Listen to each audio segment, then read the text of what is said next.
Hola, bien, hoy es 1 de junio del 2015. Sigo trabajando sobre este tema de la preclusión. Vamos a revisar otra vez el tema pues que he venido tratando sobre estas dos causales de antijuridicidad, como son el consentimiento y el estricto cumplimiento del deber. Les había comentado pues que al revisar el artículo 332 numeral cuarto, tal como viene la reforma de ser aprobada, pues ella quedaría como causales de ausencia de tipicidad o ausencia de antijuridicidad. Se utiliza una disyuntiva que es la O, no una copulativa como debe haber quedado la I. Entonces, al decir ausencia de tipicidad o ausencia de antijuridicidad, da lugar a que quien está llevando este proyecto al Congreso de la República,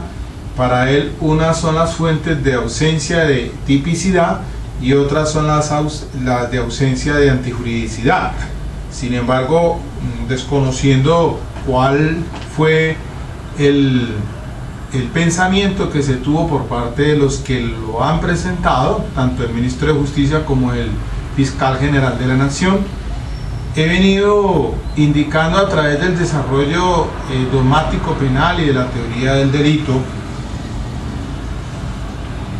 refiriéndome a los esquemas clásico, el neoclásico y el finalismo, que en esencia pues si el operador jurídico o el funcionario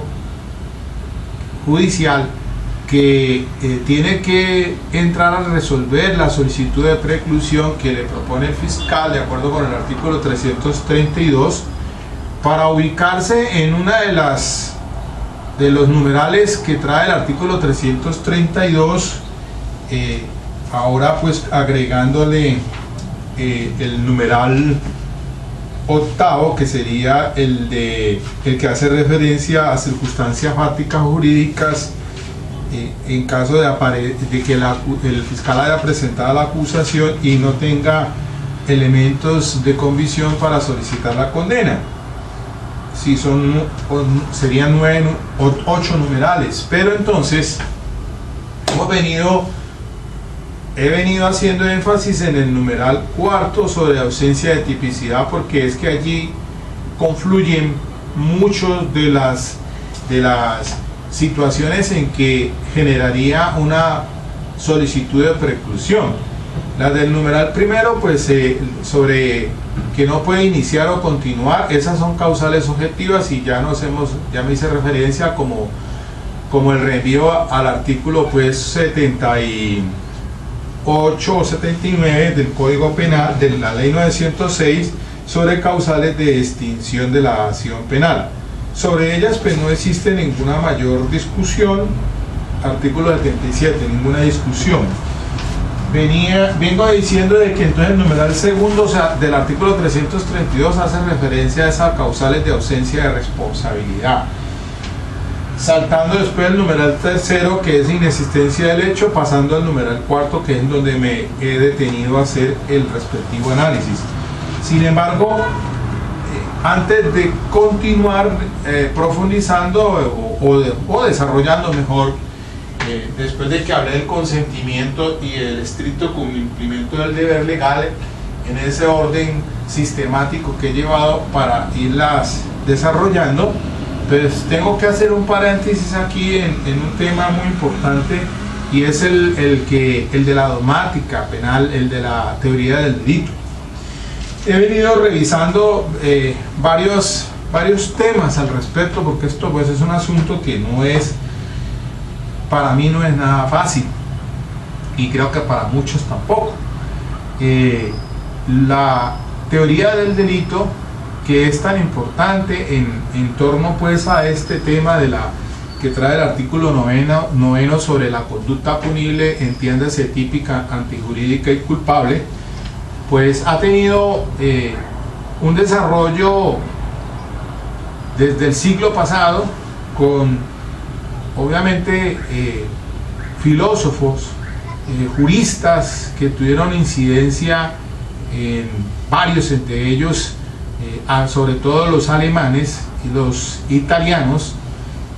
y ahora pues podemos decir que la influencia que tiene que en estos momentos se resalta de pronto es con los trabajos posteriores al maestro Hans Belzel, que es el padre del finalismo, y su discípulo Armin Kaumann,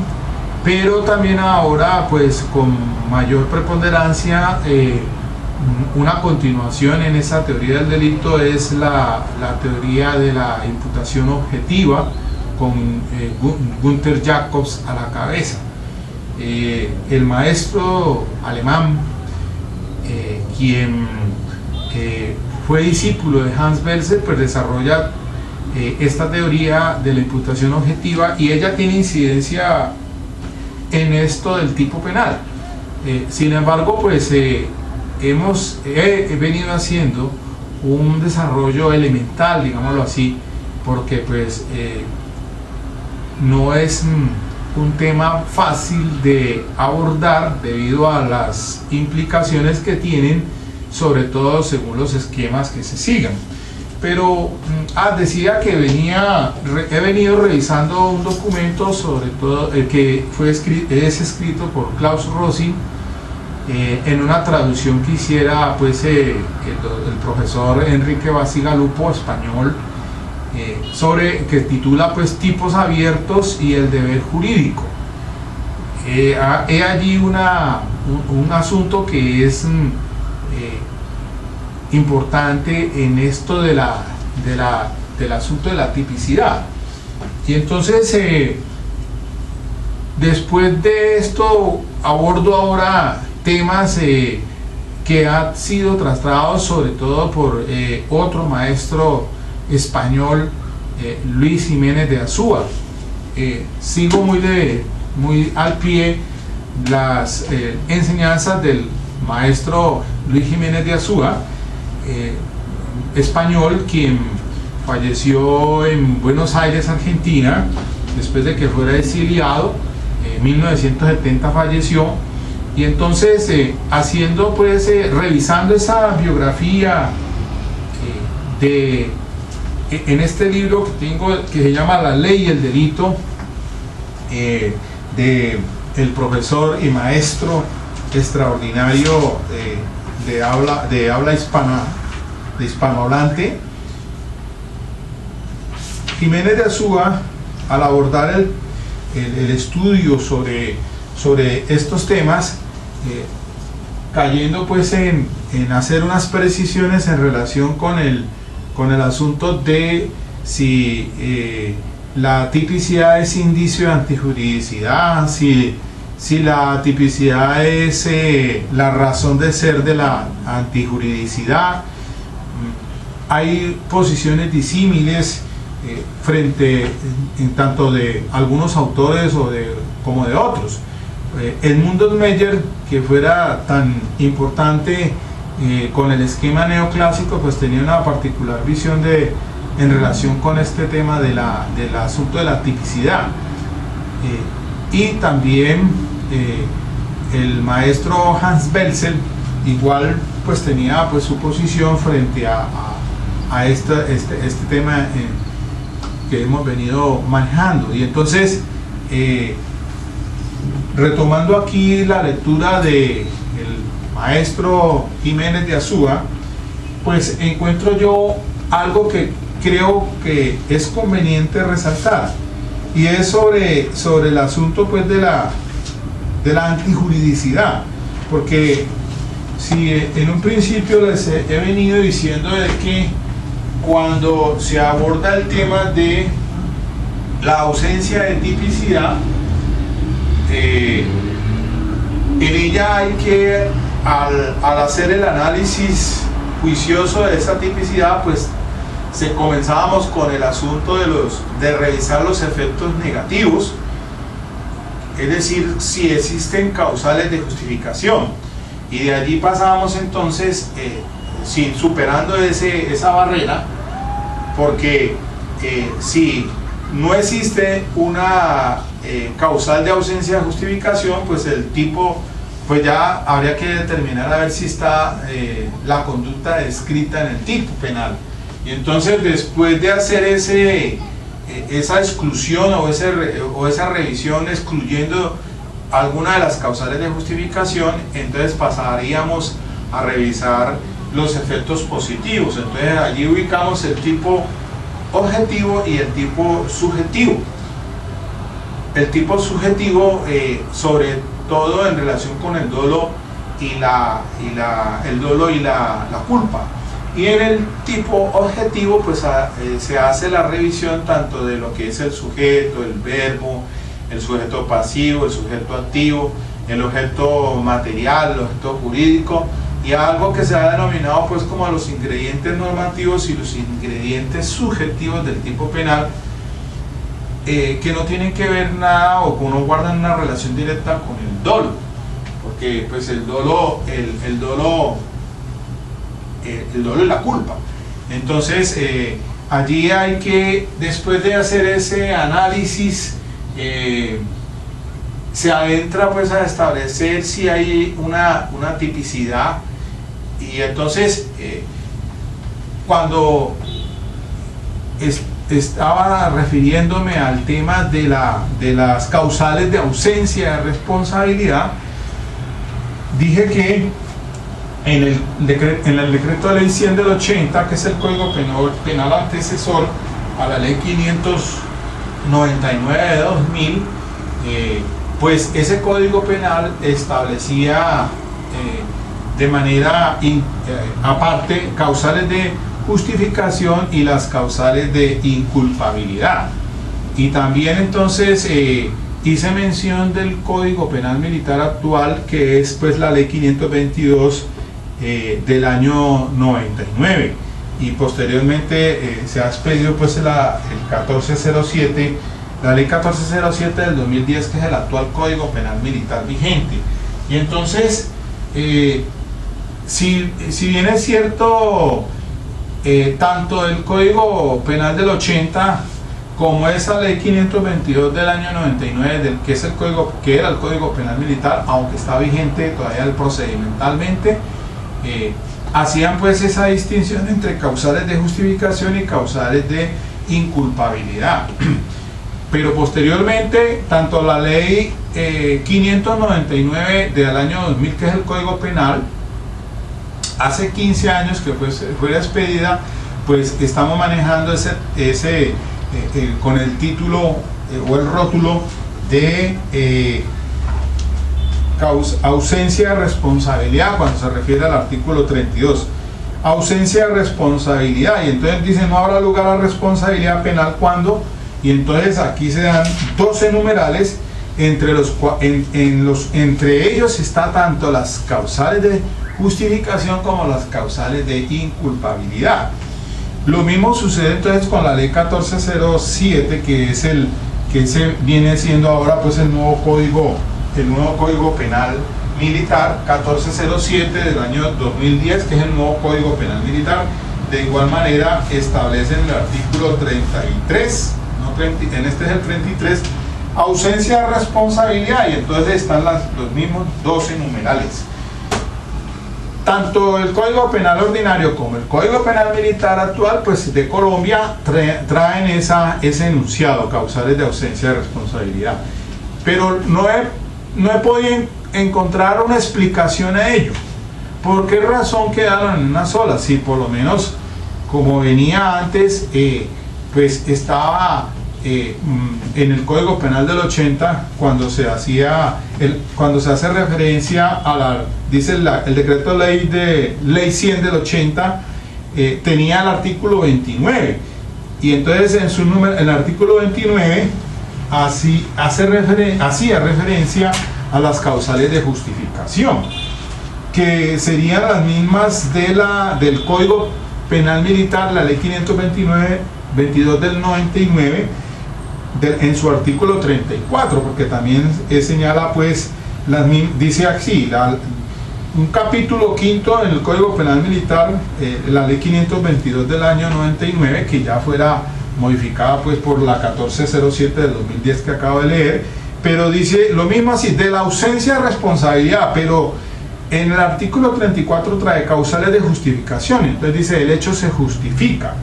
lo mismo que causales el artículo 35, causales de inculpabilidad, no es culpable, y entonces trae las señaladas en 4 numerales esas causales. Podríamos decir entonces que cuando se refiere a la antijuridicidad se refiere a lo que está justificado, que no es un hecho contrario a la ley y porque están entonces justificados, pero es decir, serían hechos externos que no están comprendidos entre la psiquis. Entonces esos hechos externos, pues he venido diciendo aquí y los clasifico acá dentro de la numeral cuarto como artículo 3, como atipicidad,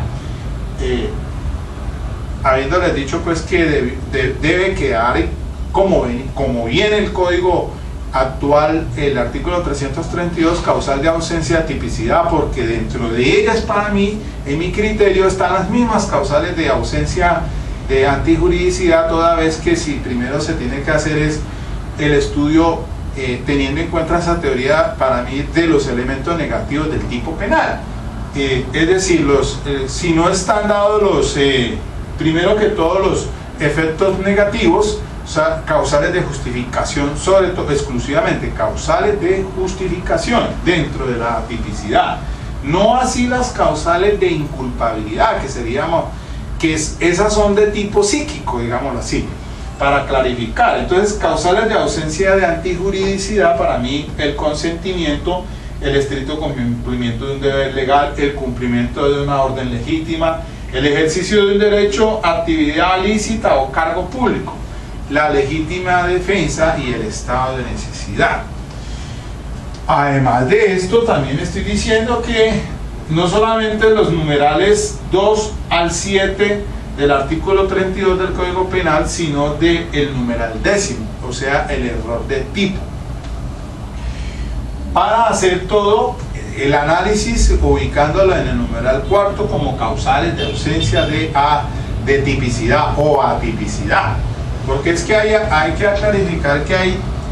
bajo el principio de nullum crimen sine lege, se quiere decir de que ninguna conducta está criminalizada si no está tipificada.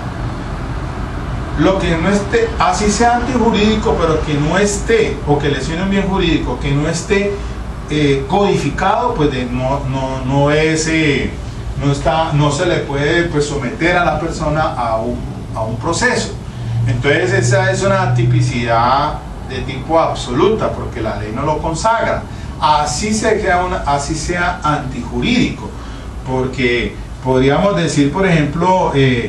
un tipo de delito que no esté consagrado dentro de nuestro ordenamiento jurídico, no esté tipificado, pues no podríamos hacerlo. Pues el adulterio, por ejemplo, si antes era penalizado, ahora no está penalizado, entonces no está tipificado. La conducta de la persona adúltera no está tipificada y por ende, entonces, si bien puede considerarse como antijurídico, o sea, que va contra el ordenamiento jurídico porque lesiona un bien jurídico, mas no es típico porque estaríamos entonces quebrantando el principio de que nullum crimen sine lege. Entonces, esa es atipicidad absoluta, pero los otros tipos de atipicidad, pues, primero que todo, en las que se tienen los efectos, precisando los efectos negativos, si se da alguna de las causales de justificación, pues no es típico. Y si pasado ese rigor, ese filtro, llegamos entonces a realizar el estudio en relación con el tipo subjetivo y el tipo objetivo, y ahí se refiere entonces a los elementos del tipo, como tanto el sujeto, como la acción, el resultado. Tenemos que ver el verbo rector, tenemos que examinar el bien jurídico, el objeto material, los ingredientes normativos y los ingredientes subjetivos. por eso es que revisando a Hans Belzer, pues él tiene en esta obra que hago referencia de Klaus Rosing, que ha sido traducida en los años 80 por Enrique Basigalupo, pues hablaba el maestro de los tipos cerrados y los tipos abiertos. Es decir, que en el buen entendido de que algunos tipos no se subsume el análisis de la antijuridicidad si es solamente yendo a los elementos del deber jurídico, es decir, que no se precisan en el tipo penal, porque pues recordemos que en esta teoría del delito, revisando el esquema clásico, pues era un tipo descriptivo,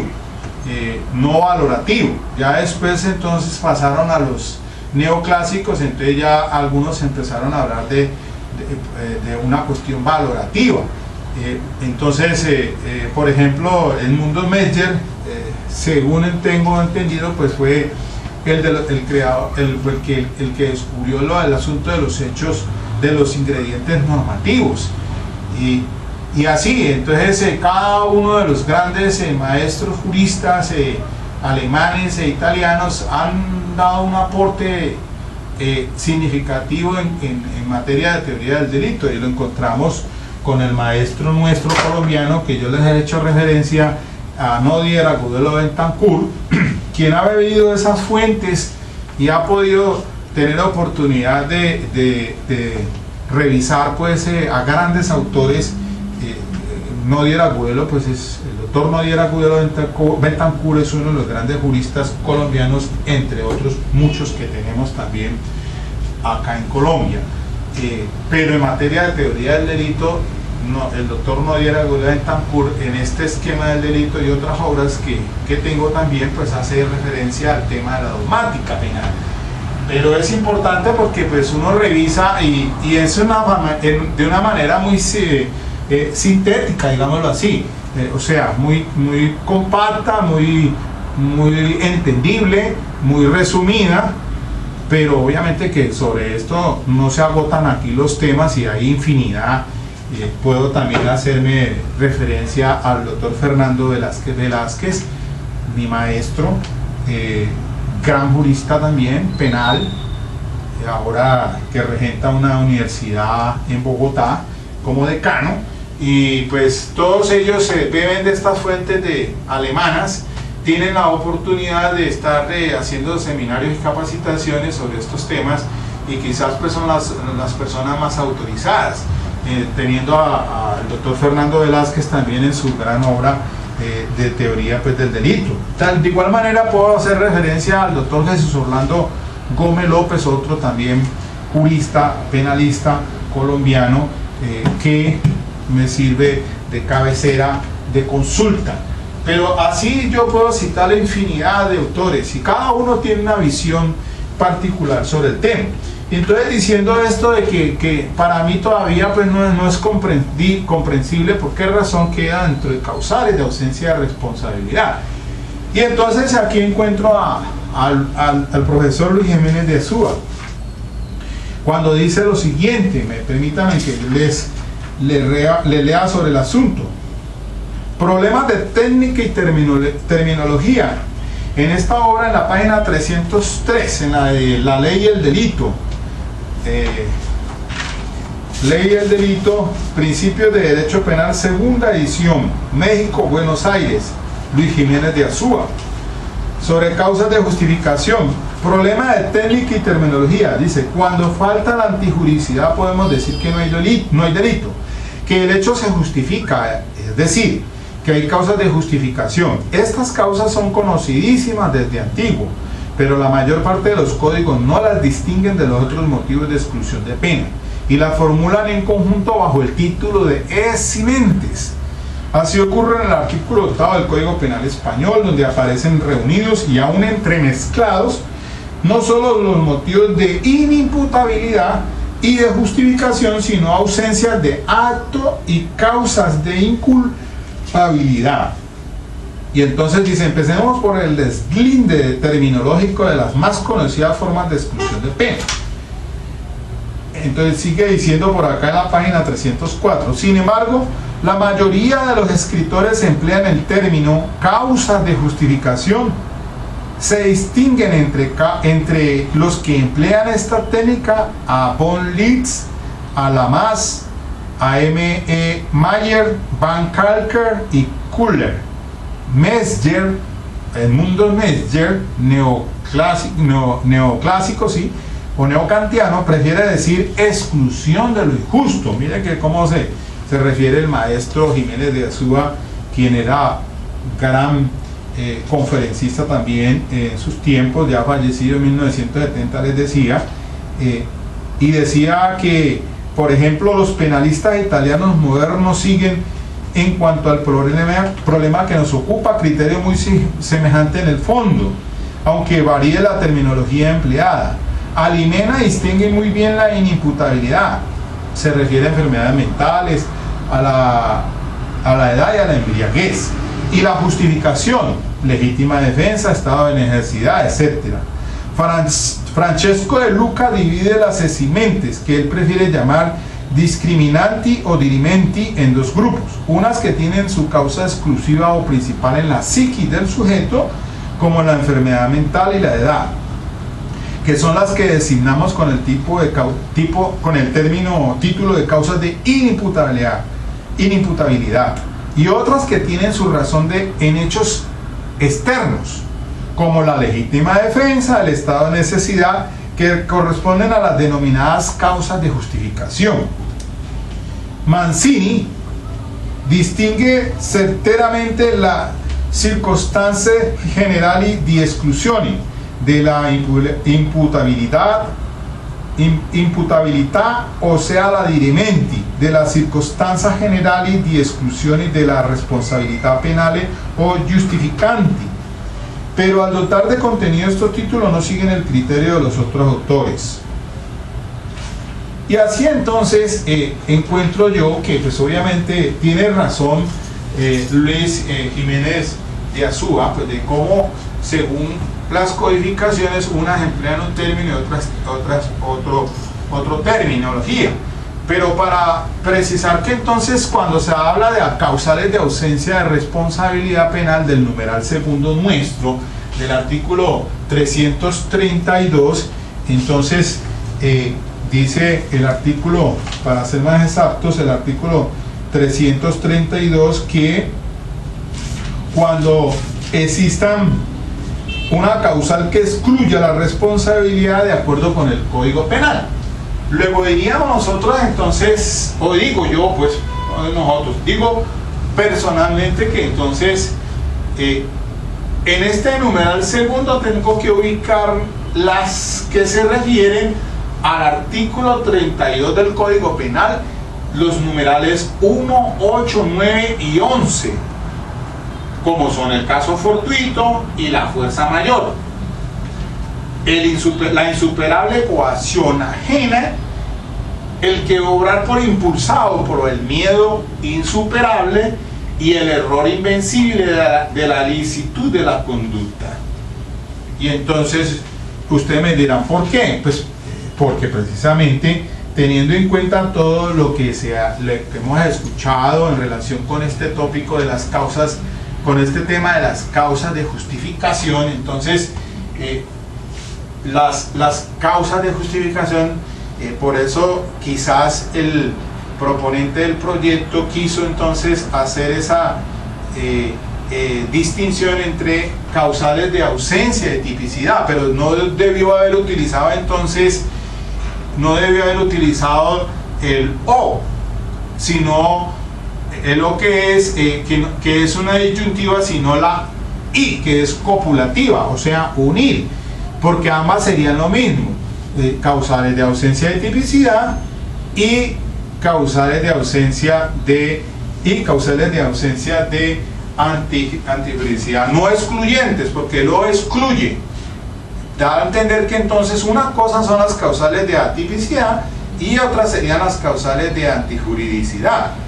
Pero pues a mi modo de ver, pienso yo que las causales de antijuridicidad deben quedar al revisar el asunto de la tipicidad. Entonces estaría bien hablar de causales de ausencia de tipicidad,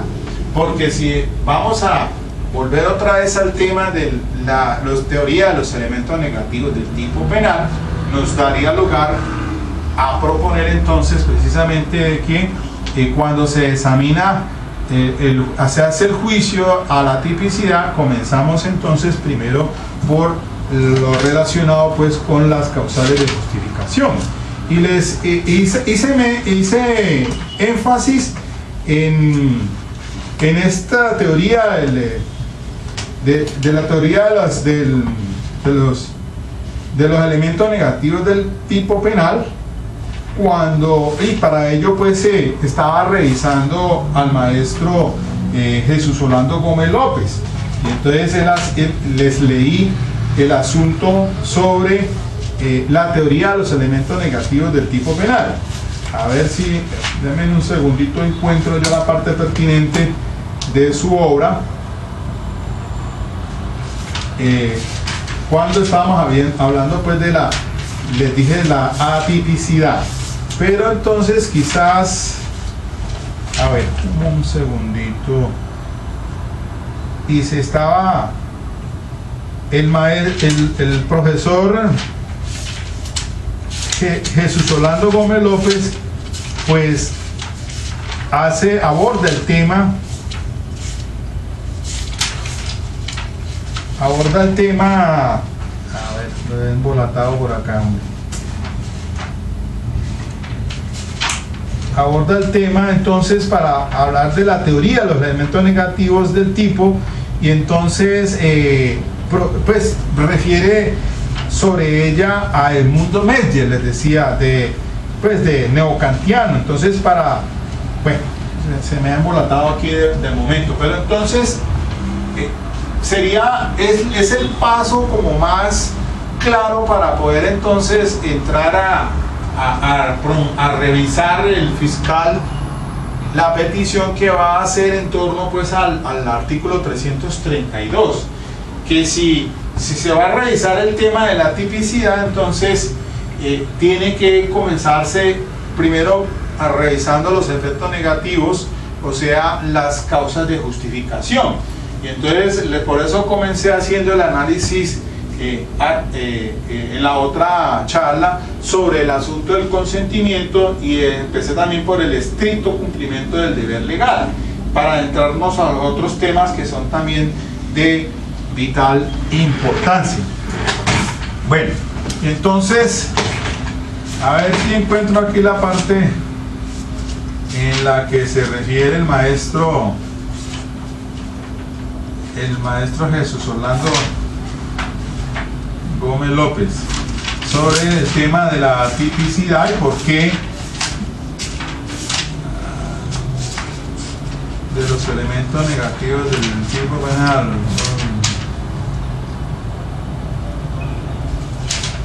Dice, cuando está revisando en su obra Teoría del Delito, fase o estilo del Lolo, bueno, a ver, se me embolató.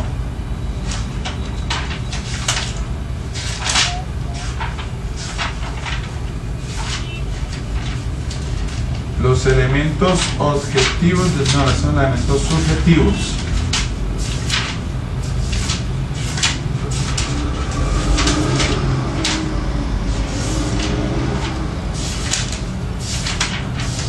Bueno, no, aquí no, se me ha refundido la vaina. Bueno, pero ahí tienen la cuestión que él hacía énfasis pues en cuanto a recogiendo el tema de la teoría de los elementos negativos del tipo penal. Pues algunos no la comparten, realmente algunos se apartan de este pensamiento. Entre ellos puedo citar que ahora que leía al profesor Luis Jiménez de Azúa, porque él pues no era aceptada la teoría negativa de los elementos negativos del tipo penal. No les cuadraba muy bien en esa época este asunto. Pero para que ustedes se den cuenta, lo que quiero hacer la significación en este preámbulo que estoy para continuar con el tema de las causas de justificación, que realmente pues el tema no es fácil de asimilar, y que pues según la dogmática que usted quiera escoger, pues tiene que hacer una profundización un poco para poder entender más la situación que estamos revisando. Pero lo único claro está es que el artículo 9 del Código Penal, pues él sí habla de la conducta punible, cuando dice pues que esta se requiere que sea típica, antijurídica y culpable. De hecho, entonces, esa tripartición siempre seguirá estando en la conducta punible, delito y contravención. Tipicidad, antijuridicidad y culpabilidad. Lo conveniente es que según el esquema que usted pueda escoger, entonces pueda hacer un análisis de cuándo se puede estar entonces ante una conducta punible, siendo típica pues antijurídica y culpable. Recordemos pues que entonces ahora, como está la estructura dada y siguiendo pues el esquema finalista del maestro Hans Belzel, pues lo cierto es que trasladó ese dolo que era presupuesto de la culpabilidad de los clásicos, del esquema clásico, en la culpabilidad, para abordarse en el tema de la tipicidad. Y entonces habla de tipicidad objetiva y de tipicidad subjetiva, y es un dolo avalorado, o sea, neutral, porque el juicio de reproche sí se hará por acá en el tema de la culpabilidad. Bueno, yo pienso que esto son de las cosas más importantes que debemos tener en cuenta en revisando pues este tema de la tipicidad, de la dogmática penal, para poder comprender pues este esquema que he venido haciendo aquí, estudiando la preclusión ahora con el asunto pues de la reforma del Código de Procedimiento Penal. Pero entonces podemos aquí en este punto numeral cuarto es pienso que es una de las partes más importantes en que se debe trabajar cuando de asuntos referidos a la ausencia de tipicidad se debe abotar por el fiscal esencialmente, que es el que tiene pues la facultad para investigar y para acusar. ¿En qué casos entonces va a solicitar la preclusión? Se debe abordar entonces en esta parte de la ausencia de tipicidad y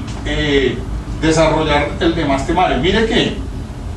si se va a referir acá al numeral segundo, entonces habrá de decir de solicitar una preclusión cuando se trabaja algún asunto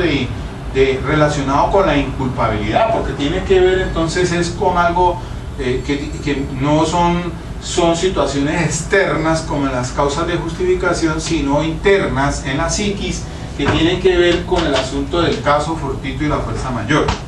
la insuperable coacción ajena también, el miedo y el asunto del horror invencible de la licitud de la conducta. Y acá por eso decía, yo para ir precisando de que el numeral 10 del artículo 32 habla acerca del error en cuanto a la descripción típica o de las causales de ausencia de antijuridicidad. Dice,